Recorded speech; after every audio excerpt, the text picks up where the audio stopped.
Buenos días, la clase de hoy se va a desarrollar como estatosis hepática no alcohólica. Mi nombre es Jorge Luis Chávez Ñau y soy médico residente de gastroenterología del Hospital María Auxiliadora.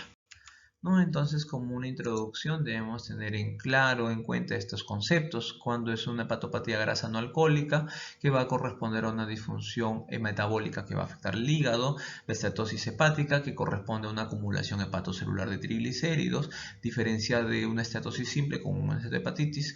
La estatosis simple es una acumulación de grasa, pero que no tiene inflamación del hígado, y la estatohepatitis no alcohólica corresponde ya a una inflamación del hígado más una acumulación de grasa, ¿no?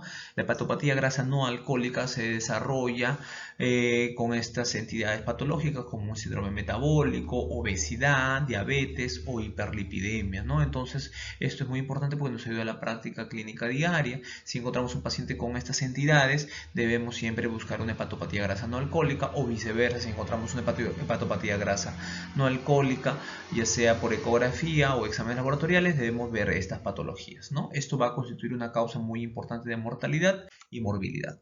Entonces, como definición, la hepatopatía grasa no alcohólica es una entidad clínico-histológica, corresponde a una acumulación excesiva de grasa en el hígado en forma de triglicéridos. Esto va a comprender rangos que van de una estatosis simple a una estatohepatitis. Si sigue progresando la enfermedad o no se trata a tiempo el paciente, puede desarrollar una fibrosis y posteriormente una cirrosis. Entonces, como diagnóstico o como definición histológico, va a corresponder a la presencia de estatosis en mayor al 5% de los hepatocitos.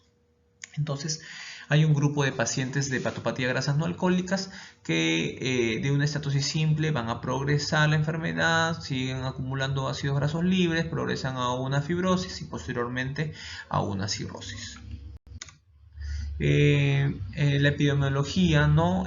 Según la Asociación Americana de Gastroenterología, en la población estadounidense menciona que el 37% de adultos que tienen la diabetes mellitus en un 70% van a tener la hepatopatía grasa no alcohólica, que es el NASH, sus siglas en inglés, ¿no?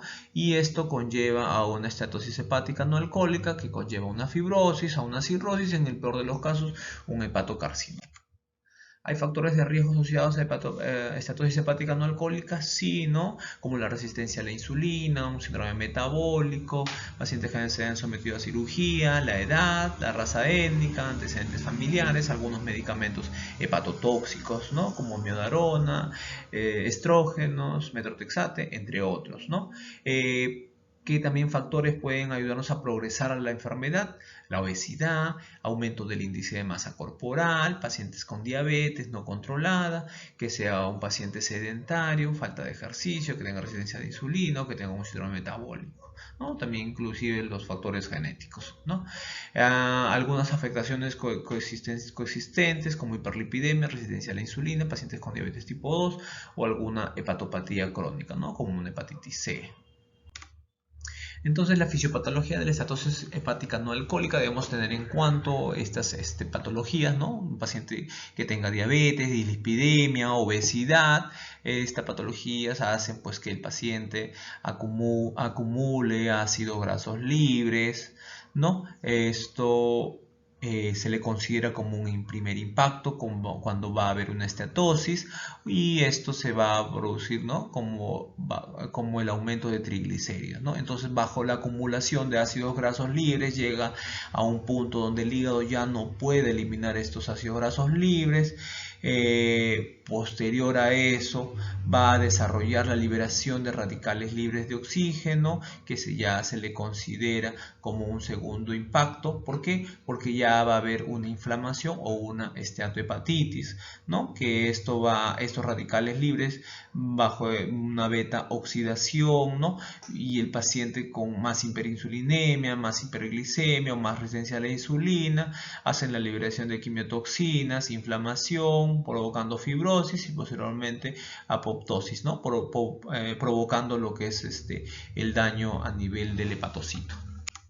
Entonces, un paciente que tenga un síndrome metabólico, que tenga una resistencia a la insulina, hay que tener en cuenta de que pueda desarrollar una esteatohepatitis no alcohólica. Entonces, un paciente con hígado graso que conlleva o progresa a una esteatosis se le considera como un primer ataque.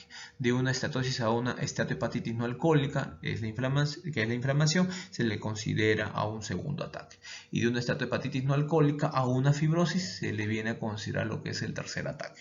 Entonces, de un hígado normal, bajo ciertos factores que puedan desencadenar esta patología, como estilos de vida, obesidad, diabetes, resistencia a la insulina, aumento de ácidos grasos libres, va a conllevar a una inflamación del hígado. Esto provoca la liberación de radicales libres, la liberación de citotoxinas y adipocinas, ¿no? Esto va a aumentar la lipoperoxidación, provocando lo que es una activación de las células estelares.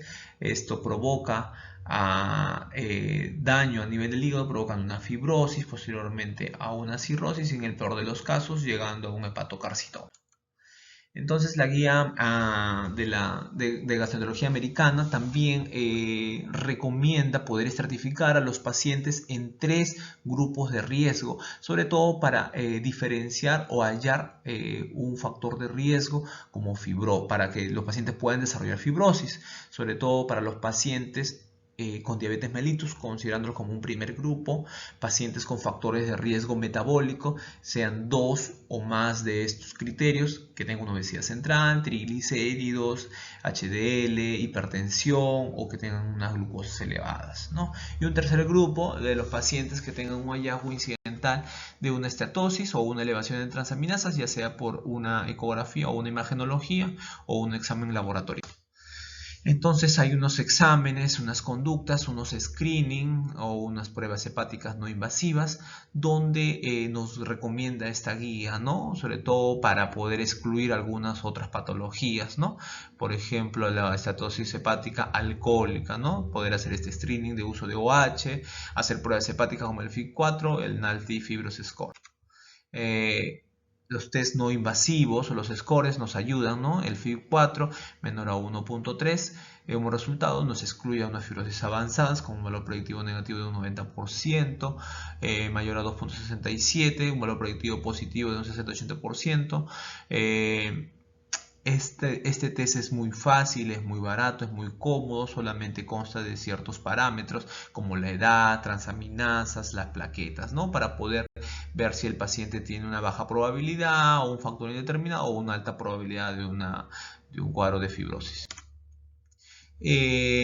Otro test no invasivo es el índice de aspartato aminotransferasa entre plaquetas, ¿no? Que es el APRI, que nos da como interpretación estos valores, ¿no? Menor a 0.5 nos dice que hay una ausencia de fibrosis significativa, de 0.5 a 1.5, fibrosis probable, de valor de forma dudosa, ¿no?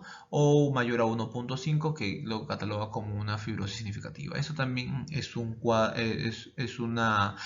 score barato y cómodo porque solamente nos lleva a calcular entre las transaminasas y entre las plaquetas. Otro examen auxiliar que nos pide la guía es medir la rigidez hepática mediante el FibroScan o una elastografía, ¿no? Donde los valores que recomiendan la guía es menor a 8 kilopascales, nos excluyen de una fibrosis significativa, o mayor a 12.1 kilopascales, que nos consideran a un paciente que tenga una fibrosis significativa.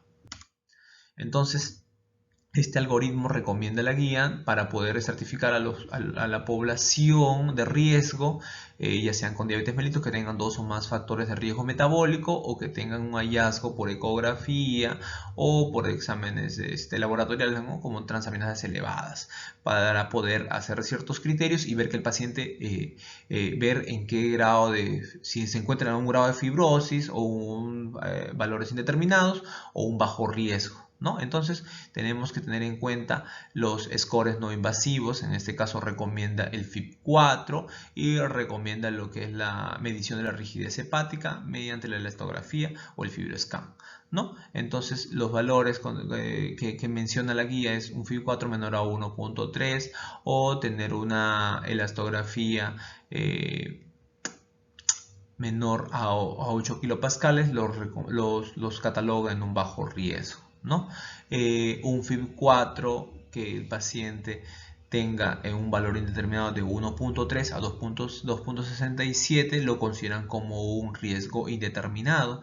En estos casos, la guía recomienda pasar al segundo ítem, donde consta en hacer la medición de la rigidez hepática, ¿no? Entonces es ahí donde pasa pues poder hacer al paciente una elastografía y ver los valores que se encuentran. Y tenga un paciente con un FIB4 mayor a 2.67, ya lo cataloga como un alto riesgo, ¿no? Entonces, en los valores indeterminados de un FIB4 de 1.3 a 2.67, recomienda la guía hacer la elastografía. Si encontramos una elastografía menor a 8 kilopascales, lo consideran de bajo riesgo. Si encontramos una elastografía mayor a 12 kilopascales, lo considera como un grupo de alto riesgo. Y si encuentran unos valores de 8 a 12 kilopascales, lo catalogan como un riesgo indeterminado. El bajo riesgo recomiendan hacer test no invasivos de 2 a 3 años. Si es un riesgo indeterminado, referir al hepatólogo, ¿no? Para poder hacer una elastografía por resonancia, que es una elastografía de mayor precisión, o hacerle una biopsia hepática, ¿no? Y si es mayor a 12 kilopascales, entonces ya recomienda también la guía referirlo al hepatólogo. El tratamiento consta de esos tres pilares: cambiar los estilos de vida, o sea, bajar de peso, tratar comorbilidades y el tratamiento farmacológico, ¿no? El bajo riesgo, para los pacientes que sean catalogados, certificados como bajo riesgo, la guía no recomienda el tratamiento farmacológico, recomienda cambios en el estilo de vida, dejar el sedentarismo, optimizar el peso, hacer una dieta adecuada, dejar el consumo de alcohol, ejercicios de 150 a 300 minutos de ejercicio moderado o 75 a 150 minutos de un ejercicio vigoroso. Debe saber manejar también los factores de riesgo cardiovasculares. La guía también recomienda el uso adecuado de hacer una buena dieta y recomienda la dieta mediterránea.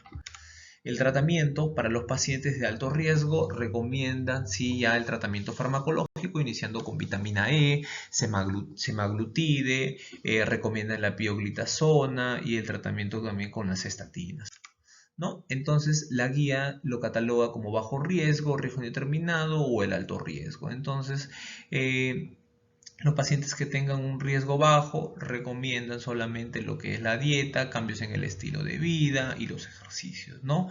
Pacientes que de repente no puedan o no tengan un